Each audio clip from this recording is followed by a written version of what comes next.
Sublime gracia del Señor, que un pecador salvó. Fui ciego mas hoy veo yo, perdido y daño. Su gracia me enseñó a tener mis dudas ahuyentó.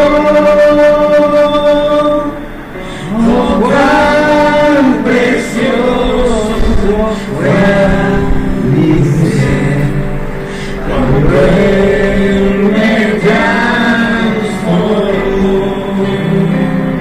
Él me libró, me rescató, mi Salvador, hoy me murió.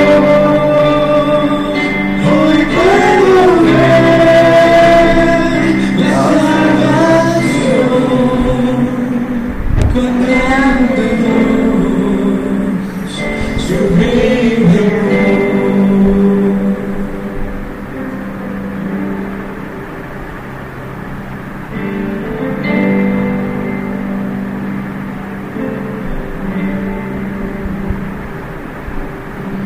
Los peligros de la aflicción que yo he vivido, su gracia siempre me salvó y me guiará hasta el fin. Él me libró, me rescató, mi Salvador, por mí murió. Hoy puedo ver la salvación con grande voz, sublime amor. Él me libró, me rescató, mi Salvador, por mí murió. Hoy puedo ver la salvación, cuán grande Dios, sublime amor.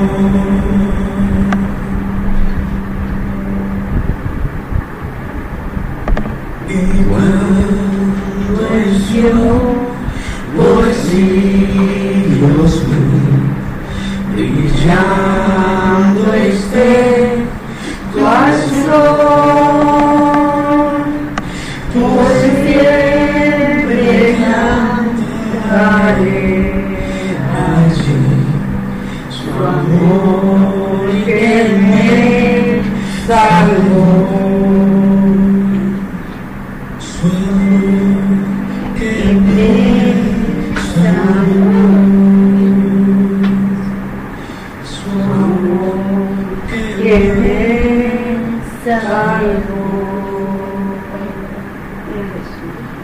Gracias, Padre, por ese amor tan grande de enviar a tu Hijo, Señor, a esta tierra para salvarnos, para pagar ese precio, Señor, que nadie ni nada podía pagarlo, Señor. Estamos agradecidos, Señor, y no podemos pagar, Señor, pero podemos agradarte, Señor, y queremos agradarte, Señor. Queremos que hoy, Señor, en esta mañana, tú toques nuestros corazones con tu palabra, que tú seas el que sea exaltado en todo, Señor, que tú seas el que sea ensalzado en nuestras vidas, Señor, y que tomemos esa palabra, Señor, como palabra de vida, Señor, que esa palabra sea nuestras nuevas actitudes, nuestros nuevos pasos, nuestros nuevos pensamientos, Señor, que esa palabra nos lleve a caminar contigo y a ser más como tú, Señor. Esta palabra, Señor, solo tú puedes respaldarla, Señor, Solo tú tienes el poder, Señor, de tocar los corazones y cambiarlos, Señor. Y pedimos, Señor, que tú respaldes esta preciosa palabra, Señor. Obra en nosotros, Señor, bendícenos con ellos, Señor. Que ya no pidamos más señales, Señor, sino que esas señales sean para ver la proximidad de tu venida, Señor. Gracias, Señor, y abre nuestros corazones, que tu Espíritu Santo nos haga ver, Señor, espiritualmente lo que tú quieres que aprendamos, lo que quieres que vivamos, Señor. Y que podamos salir de este lugar cambiados, renovados, Señor, para llevar esas buenas nuevas a otros que no las tienen. En el nombre de Cristo Jesús, amén y amén. Podemos sentarnos, abrir nuestras Biblias.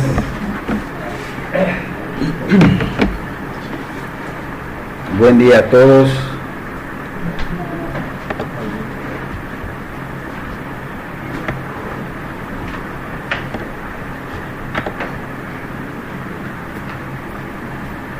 Nos quedamos en Mateo 16, vamos a iniciar el capítulo 16, Mateo capítulo 16, y hoy vamos a ver solo 4 versículos.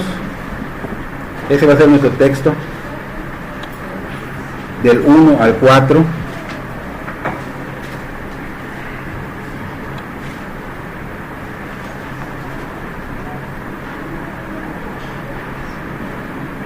El tema de hoy, el Señor Jesús confronta la falta de discernimiento espiritual de las autoridades religiosas de Israel y revela quién es Él y qué vino a hacer.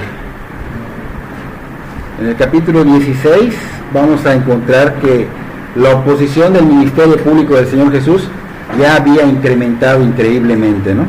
Vimos anteriormente que el Señor Jesús había estado afuera de las fronteras de Israel, ¿se acuerdan? Estaba afuera. Estaba recorriendo las ciudades de Decápolis, en una región donde había 10 ciudades. Vimos que realizó allá muchos milagros, pero un poquito antes de abandonar, realizó el milagro de la multiplicación de aquellos panes, 7 panes, algunos pececillos, con los cuales vimos que alimentó a más de 4,000 personas. Eso fue lo último que vimos. Ahora vemos que el Señor Jesús está por regresar a Israel, pero en eso se encuentra con una comitiva de líderes religiosos. ¿Qué es esto? Un grupo, una escolta de líderes religiosos que fueron enviados ¿para qué? Para observarlo, para ponerle tropiezo, para prácticamente oponerse a este ministerio del Señor Jesús, ¿no? Y vamos a leer nuestro texto de hoy, Mateo 16, 1 al 4, para que podamos continuar.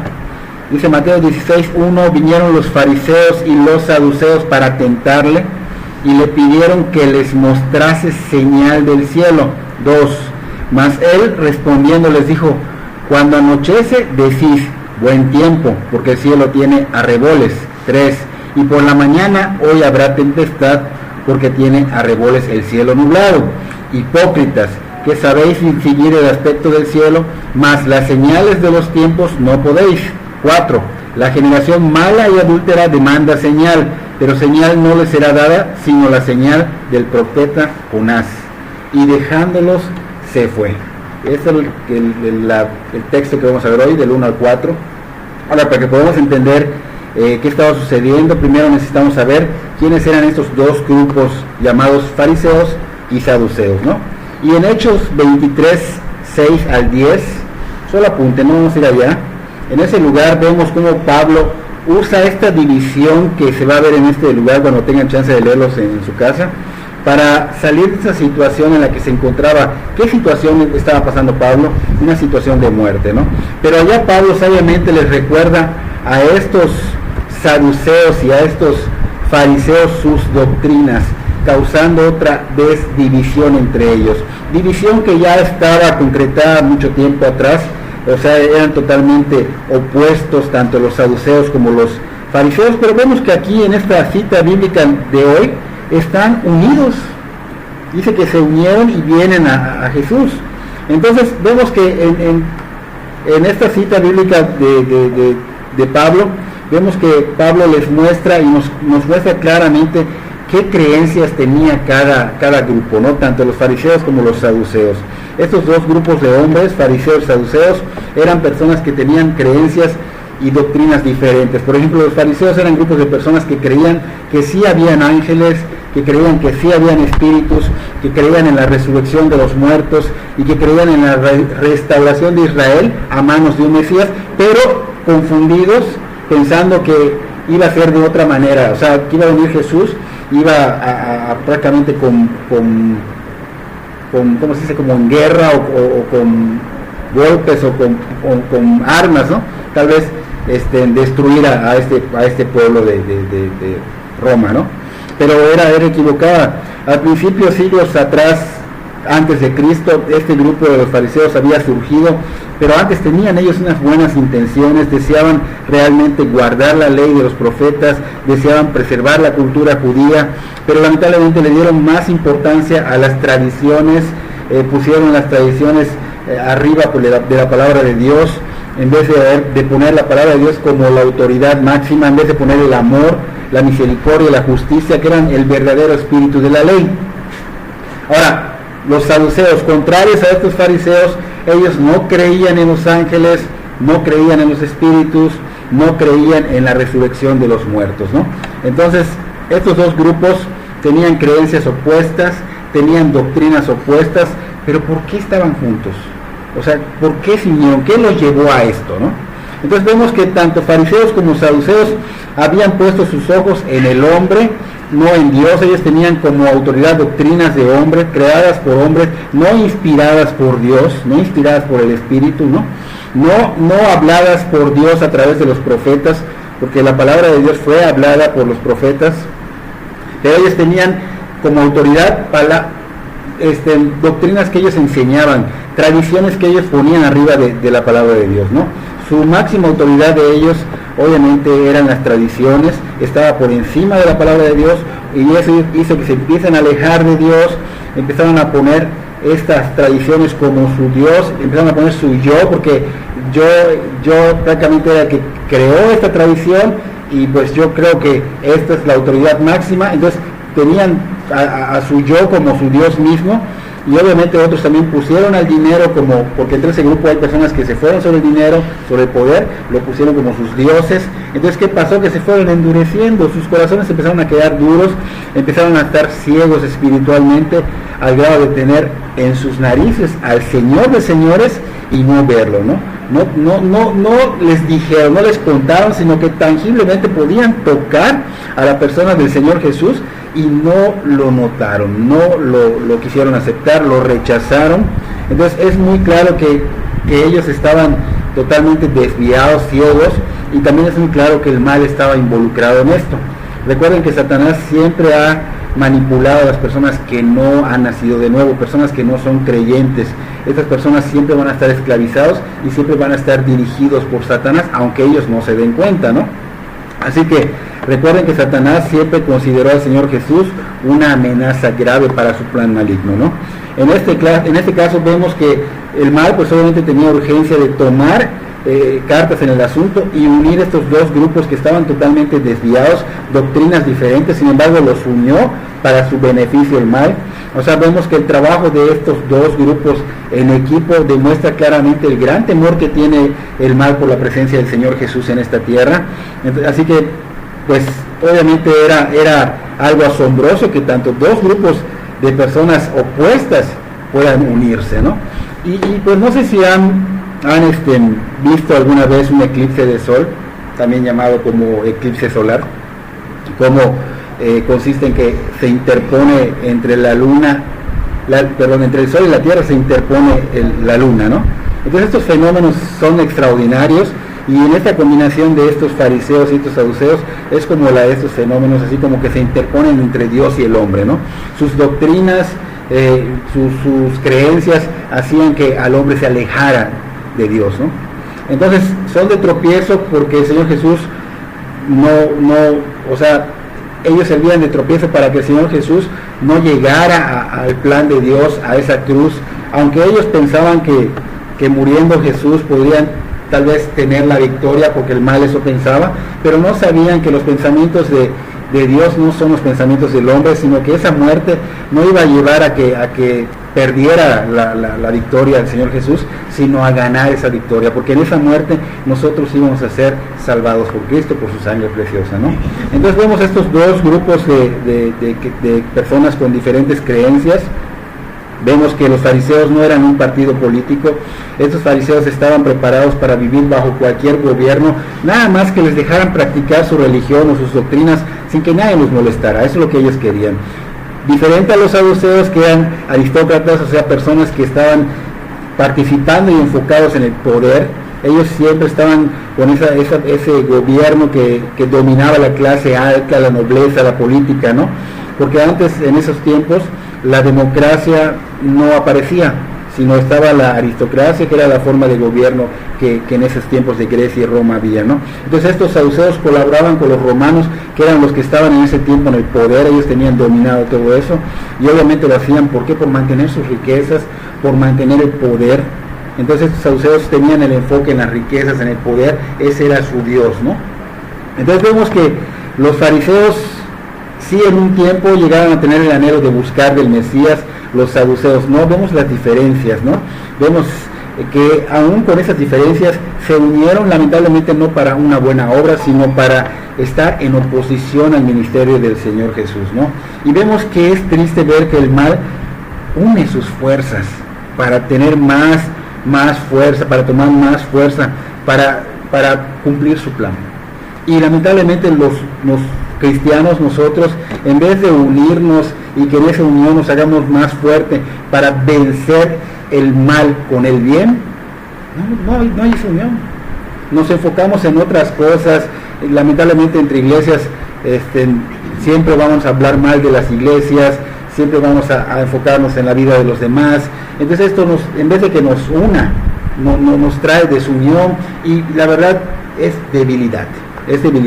Nosotros debemos unirnos, obviamente con verdaderos cristianos, personas que tengan los ojos puestos en Jesús, personas que no estén buscando su beneficio propio, porque muchas personas cristianos buscan sacar provecho de esto, ¿no? Están enfocados en una iglesia, dinero, tal vez con asegurado mi futuro.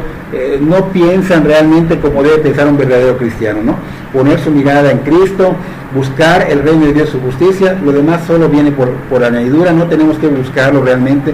Buscando a Cristo, buscando su justicia, buscando la verdad del Señor, todo viene normalmente. Entonces es una manera de que nos debemos unirnos con personas que realmente tengan ese mismo sentir, no personas que aparenten ser, porque recuerde que a esos les llama el Señor Jesús hipócritas. Entonces esos fariseos y saduceos se pusieron de acuerdo, ¿para qué? Para tentarlo, pidiéndole que les mostrara señal del cielo, ¿no? Eso dice acá la palabra. Entonces vemos que el Señor Jesús un tiempo atrás hizo muchas señales, sanó a miles, se puede decir cientos de personas, porque si sacamos cuentas fueron miles, pero cientos y cientos de personas sanó. Los sordos oyeron, los ciegos vieron, los inválidos caminaron, los mancos se les restauraron sus extremidades. Entonces vemos que los endemoniados fueron liberados, y a todos el Señor Jesús les dio la oportunidad de la salvación. Entonces vemos que el Señor Jesús les dio no solo de comer espiritualmente, sino también físicamente. Todo esto había pasado en presencia de estas personas, ¿no? Y lamentablemente tanto estos fariseos como estos saduceos tenían un corazón duro, estaba endurecido, un corazón de acero, y por eso no estaban convencidos de que el Señor Jesús era verdaderamente Dios, era el Señor, y que había venido a esta tierra a cumplir la profecía, ¿no? A cumplir el plan de Dios, ¿no? Estaban ciegos espiritualmente, y estos tan ciegos estaban que hasta le exigieron al Señor Jesús que mandase una señal del cielo, ¿no? Algo así como cuando Elías oró, ¿no se acuerdan que Elías oró para que se consumiera un holocausto, para que demostrara que Dios, Jehová, era el Señor, era Dios, y en contra de 400, ¿cómo se llamaban? 400 sacerdotes, ¿no? de Baal, esas personas que estaban con los dioses falsos. Y obviamente pues empiezan esas personas a querer que caiga así como que descienda fuego. Ellos querían ver que cayera ese fuego, pero no en el holocausto, sino que cayera fuego en las legiones romanas que estaban obviamente oprimiendo al pueblo de Israel, ¿no? es lo que ellos querían. Entonces ellos pensaban algo así como diciendo, no nos convences con tus actos de sanidades, con tus liberaciones, con multiplicar el pan, así, algo así pensaban ellos, no nos convences, porque en ese tiempo las tradiciones sostenían que una señal terrenal podía ser falsificación de Satanás. Entonces ellos creían que las señales que venían del cielo era la prueba suficiente que evidenciaba que era de Dios, ¿no? Y estaban en un error, estaban totalmente equivocados, porque si recordamos un poquitito en el Antiguo Testamento, en el libro de Job, podemos ver la evidencia de que no todo lo que venía del cielo es de Dios. Recuerden que Job se le permitió a Satanás que tocara a Job, y el mal Satanás que hizo, mató a sus hijos, le robaron su ganado. Bueno, de alguna manera cayeron bolas de fuego del cielo, dijo uno de los testigos, y decían que era de Dios, y esas bolas de fuego no fueron manipuladas por Dios, sino fueron manipuladas por Satanás. Así que no todo lo que viene del cielo es de Dios, hay que discernirlo, ¿no? Entonces estaban equivocados estos saduceos, estos fariseos. Por eso el Señor Jesús, que hace, los reprende y les da una advertencia a estos saduceos y fariseos, diciéndoles, sigan su lectura, hipócritas, les dice, que sabéis distinguir el aspecto del cielo, mas las señales de los tiempos no podéis. Aquí vemos que el Señor Jesús les habla muy fuerte, les dice directamente hipócritas. El Señor Jesús, ¿qué está haciendo? Condenando la hipocresía de esos hombres, hombres falsos, hombres que aparentaban ser una cosa, hombres que decían tener una relación con Dios, pero no la tenían. Entonces vemos que en Mateo 12:38, puedes apuntarlo, el Señor Jesús les había respondido también a esas personas que solo la señal de Jonás se les daría. O estamos viendo ahorita la repetición, más adelante podemos ver esa repetición de que el Señor les va a decir que solo la señal de Jonás les va a dar, ¿no? Pero un poquito más atrás, estos hombres vieron infinidad de milagros, vieron la multiplicación de los panes, y ni así quisieron reconocerlo. O sea, esto es algo que lleva orilla al Señor Jesús a contestarles de una manera dura y darles una advertencia. Estos hombres ponían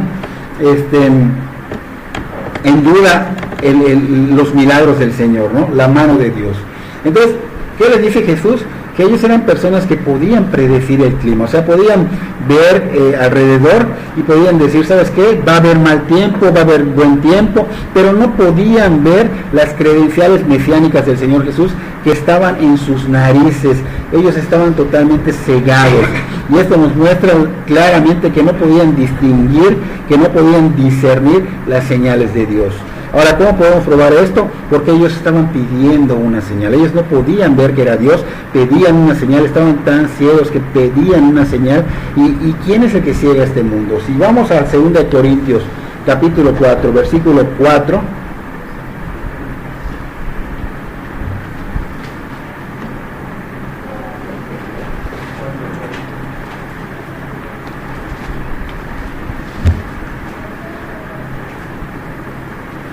Segunda de Corintios capítulo 4, versículo 4, dice: Satanás, quien es el Dios de este mundo, ha cegado la mente de los que no creen. Son incapaces de ver la gloriosa luz de la buena noticia. No entienden este mensaje acerca de la gloria de Cristo, quien es la imagen exacta de Dios. Entonces vemos que Satanás trae esa ceguera espiritual. Vemos que estas personas estaban totalmente cegados por Satanás, dirigidos por Satanás.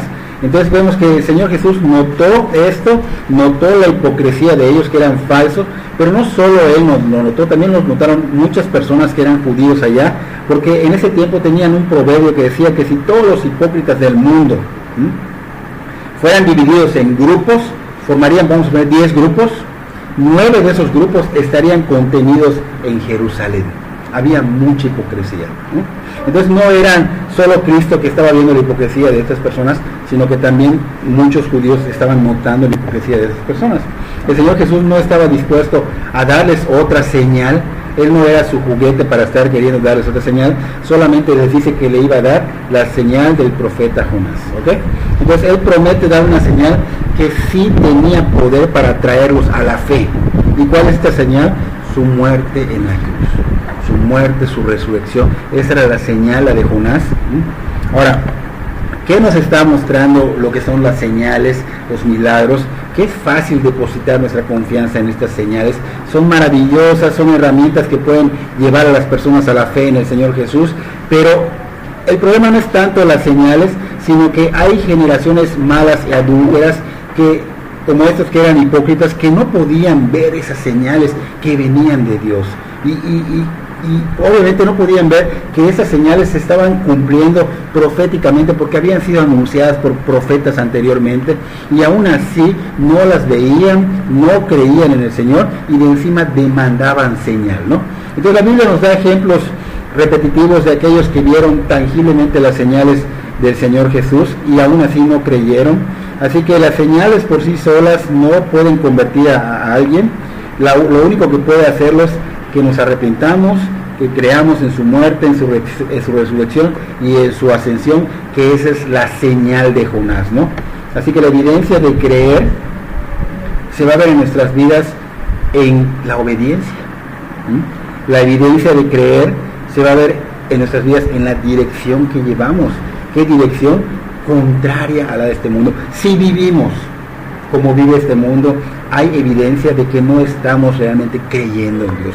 No solo es decir creo, no solo es decir asisto, no solo es decir hasta alabanzas escucho, no solo es decir conozco de memoria varias citas bíblicas, sino es evidencia vivir tras las huellas de Cristo, caminar con esa corriente que es contraria.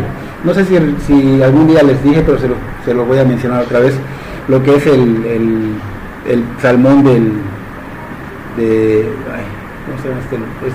Mediterráneo.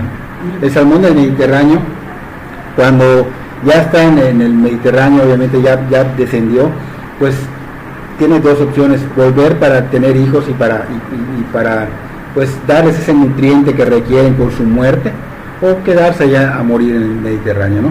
Entonces toma la decisión de volver, es cuesta arriba, hay piedras, hay osos, hay peligros, la corriente está hacia abajo, o sea, está yendo en contra, y la vida del cristiano así es. Vas en contra de la corriente, vas a toparte con amenazas como osos, gigantes como osos, vas a toparte con piedras, te vas a golpear, pero el salmón sigue. ¿Por qué? Porque tiene que llegar y allá poner sus huevecillos y morir, porque al morir sus nutrientes, al morir, hacen que los huevecillos broten y nazcan estas personas, ¿no? Entonces la vida del creyente es esta. Si esta vida no la estás llevando tú, es la evidencia de que no eres un creyente. Nada más eres una persona que cree en Dios, pero no lo cree. Así que tenemos que orar y pedir al Señor que realmente, si no hay esa conversión, que Él toque nuestras vidas para que podamos arrepentirnos y volver a Él y llevar este caminar que es difícil pero no imposible para el Espíritu de Dios en nuestras vidas, porque viene a morar en nosotros. Entonces vemos que se estaban cumpliendo las profecías dadas por los profetas. Estaban viendo en los salmos en la persona del Señor Jesús, y aún así no creyeron y se atrevieron a pedirle pruebas como una señal que venga del cielo, ¿no? Ahora dijimos que estos hombres eran expertos en distinguir señales del tiempo, eran expertos en pronosticar el tiempo, ¿no? Pero eran incapaces de seguir las señales que vinieron del cielo. Por ejemplo, nosotros aquí en Yucatán podemos distinguir cuando vemos el atardecer, así vemos rojito, así muy bonito, hasta fotos tomamos y podemos decir, oye, va a haber un buen tiempo porque el cielo está así como rojizo, está hermoso y no se ve amenazante, ¿no? Y tal vez cuando amanece podemos ver el cielo nublado, un poquito amenazante, y podemos decir, o va a llover o va a haber frío, ¿no? Entonces podemos distinguir estas cosas, ¿no? Pero esas personas no podían distinguían el aspecto del cielo, pero no podían distinguir las señales de los últimos tiempos. Y eso es lo que tenemos que tener cuidado, porque nosotros conocemos de la palabra y podemos empezar a distinguir esas señales de los últimos tiempos, y nos muestran que Cristo está a poco tiempo de su segunda venida. Cristo ya está viniendo, y no viene para darse en sacrificio, sino viene a hacer un juicio. Los que son de Él, listo, se van con Él, están con Él, pero los que no creyeron son sus enemigos. Entonces a veces pensamos que Dios va a venir y que pues, o muchos piensan, no, pues si te mueres, ya se murió, está en el cielo. No sabemos si realmente está en el cielo, porque no sabemos si realmente era un verdadero creyente, ¿no? Es importante Cristo es el camino, Cristo es la verdad, Cristo es la vida. Él es el único que nos puede llevar al cielo, es el único que nos puede llevar a su presencia. Y si no creemos en Cristo y no hay la evidencia de que creemos, como dijimos hace un rato, cuidado.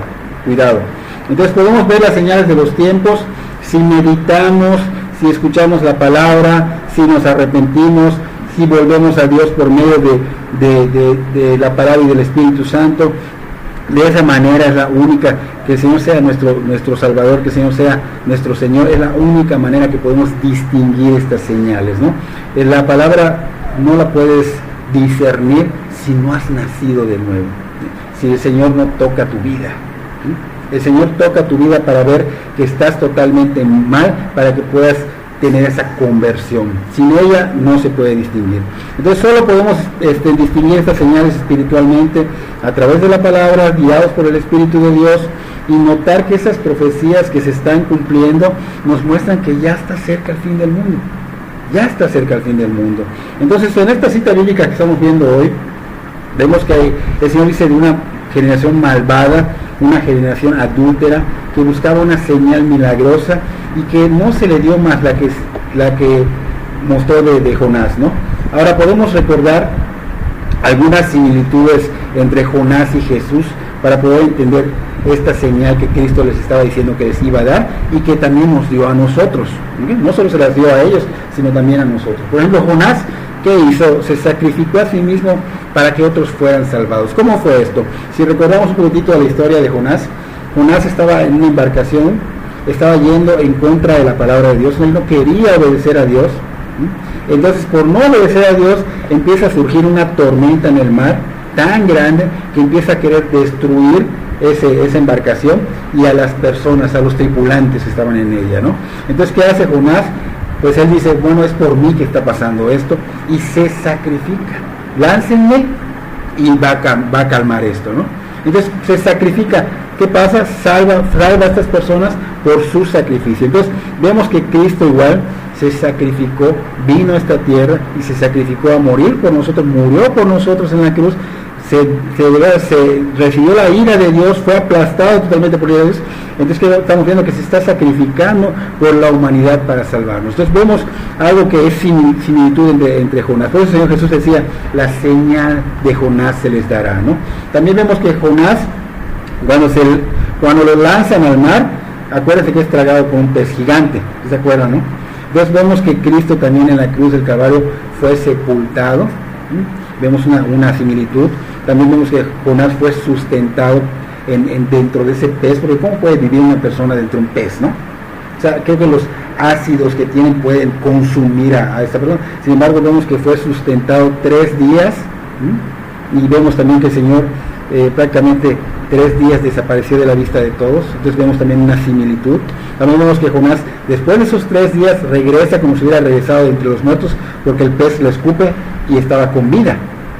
Vemos también que el Señor Jesús fue levantado de la muerte por el Espíritu de Dios después de 3 días.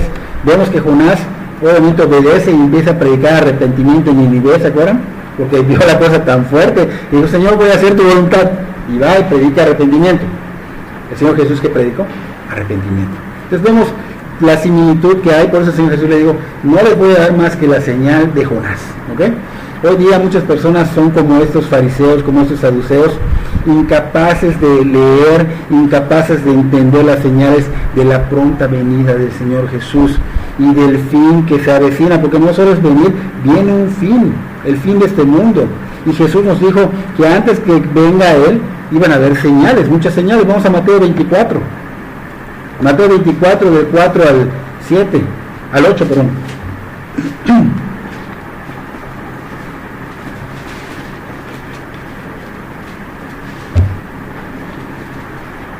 Dice, respondiendo Jesús, les dijo, mirad que nadie os engañe, porque vendrán muchos en mi nombre diciendo, yo soy el Cristo, y a muchos engañarán. Oiréis de guerras y rumores de guerras. Mirad que no os turbéis, porque es necesario que todo esto acontezca. Pero aún no es el fin, porque se levantará nación contra nación, y reino contra reino, y habrá pestes y hambres y terremotos en diferentes lugares, y todo esto será principio de dolores. Acabo de leer algo que está sucediendo hoy día. Está sucediendo hoy día. Hoy día la tecnología y el ambiente político que están proyectando un mundo que prepara el camino para el surgimiento de un solo líder mundial, ¿no es cierto?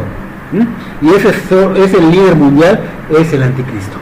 Es el anticristo. La apostasía que hoy vivimos va rumbo al falso profeta, que es ese anticristo, y el hecho de que la higuera ha florecido nos anuncia que Cristo viene pronto. Sigamos allá en Mateo 24, vamos al 32, a leer hasta el 35. Mateo 24, 32 al 35. Dice Mateo 24, 32 al 35: de la higuera aprended la parábola. Cuando ya su rama esté tierna y broten las hojas, sabéis que el verano está cerca. Así también vosotros, cuando veáis todas estas cosas, conoced que está cerca, a las puertas. De cierto os digo que no pasará esta generación hasta que todo esto acontezca. El cielo y la tierra pasarán, pero mis palabras no pasarán. 1948, las Naciones Unidas, ¿qué hacen? Nombran a Israel como una nación independiente, como una nación soberana. 1948, las Naciones Unidas nombran. En ese preciso momento se estaba cumpliendo esta profecía de la higuera. En ese preciso momento comenzó a florecer, como dice el Señor. Jesús nos dijo que no pasaría de esa generación sin que los acontecimientos apocalípticos que estaba describiendo en Mateo 24 se cumplan. ¿Qué estamos diciendo? Déjame decirte que una generación está compuesta por 70 años y dice 80 los más robustos. Apunta Salmo 90:10. Salmo 90:10. Dice, los días de nuestra edad son 70 años y si en los más robustos son 80 años, dice la palabra de Dios. Aquí está hablando el Señor Jesús que no pasaría de esta generación sin que los acontecimientos apocalípticos de Mateo 24 se cumplan. O sea, que estamos viendo que si contamos a partir de 1948, contamos 70 años. ¿Qué estamos diciendo? Que en este 2018 se estaban cumpliendo los primeros 70 años. Y en el 2028 se van a cumplir los 80 años. Porque él habla acá de, está compuesta por 70 años u 80 los más robustos. ¿Ok? Así que esto nos muestra que el tiempo de cumplimiento de la venida del Señor está muy próximo y nosotros estamos jugando al cristianismo. Entonces, es importante que veamos estas señales porque realmente tenemos que ganar a nuestros seres queridos, tenemos que ganar a las personas que están puestas en nuestro camino, pero ¿y nosotros realmente somos del Señor? ¿Realmente somos creyentes? Entonces tenemos que verdaderamente hacer un análisis. Si lo somos, gloria a Dios y adelante con el plan, vamos a seguir jalando almas para Cristo, y si no, pues hay que pedirle al Señor que obre nuestras vidas para que nos convierta, porque ya está pronto, o sea, está a la puerta, como dice Él. Entonces hoy día muchas señales pueden avisarnos de que el fin del mundo está cerca. Debemos ser sabios, buscar al Señor, meditar en las Escrituras. Véanlo de esta manera. Son 70, 80 años en este lugar y vamos a pasar una eternidad allá. Tenemos que empezar a practicar lo que vamos a hacer allá.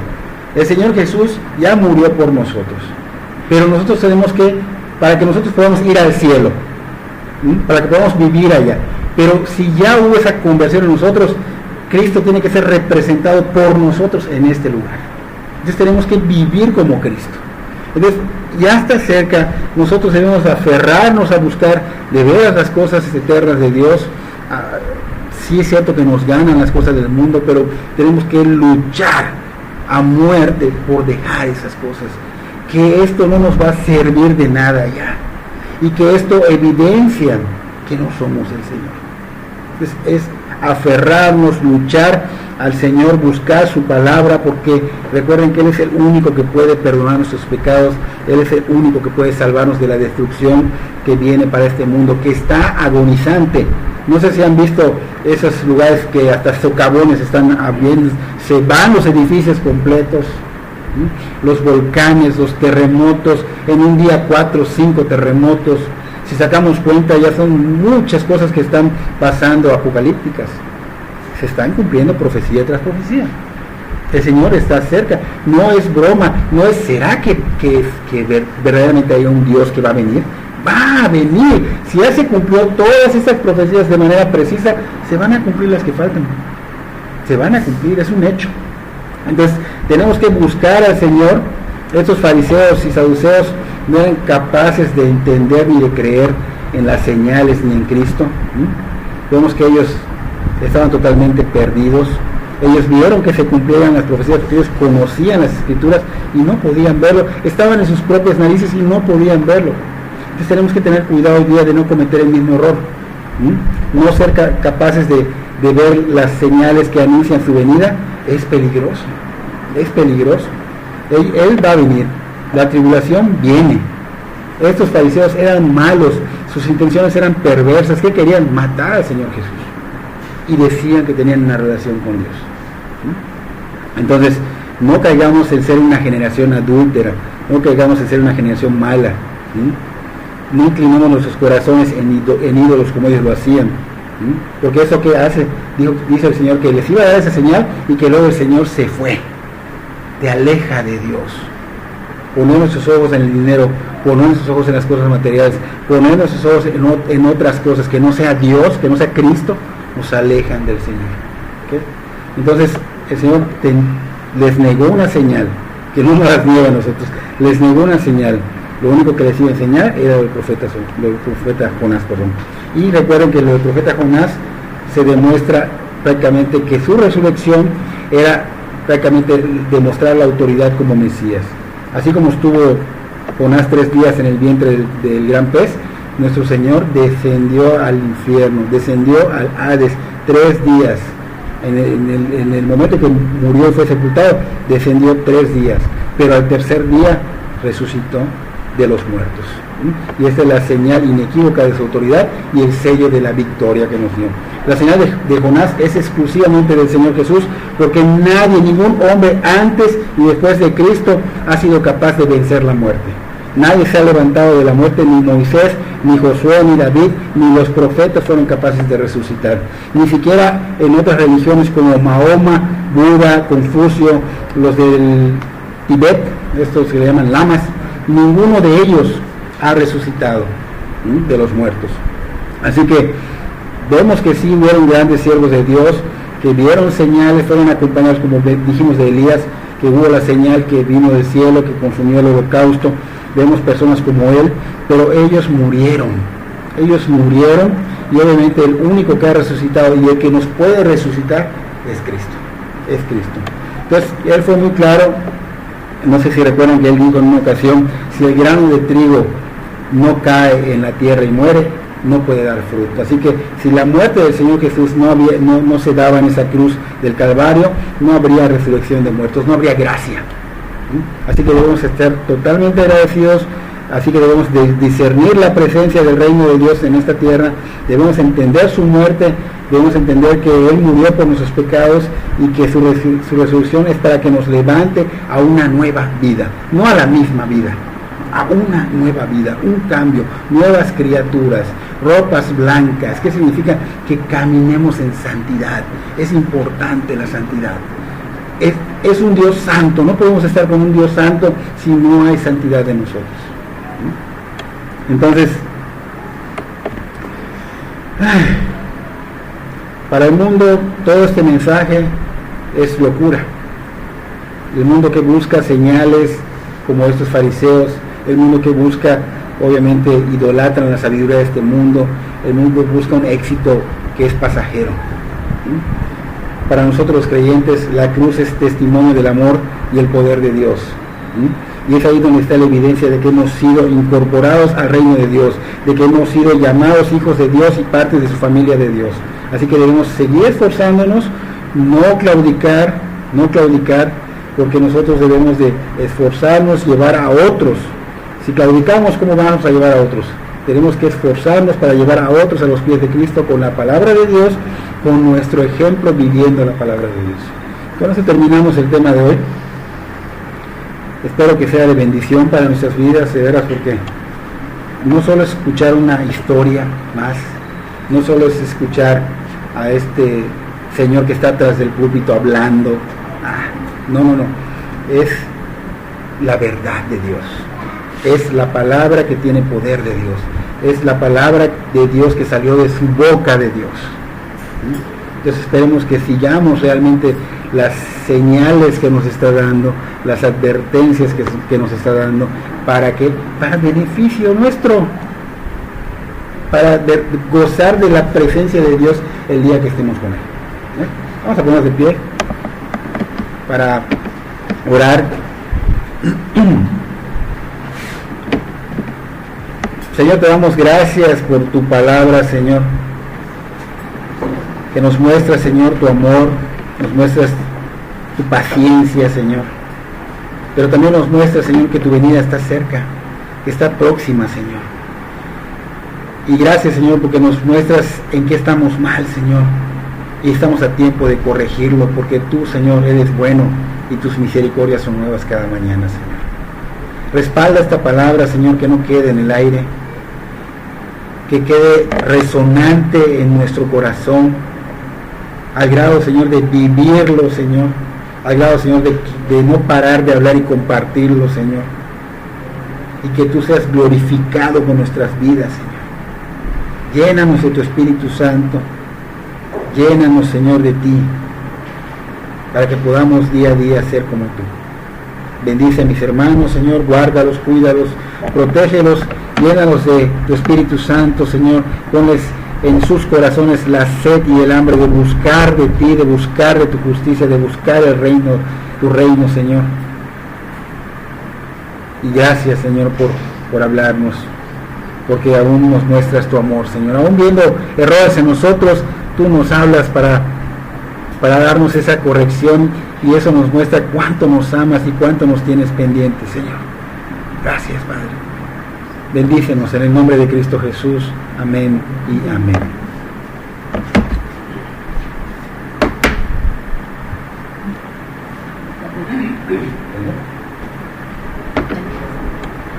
¿Apagué?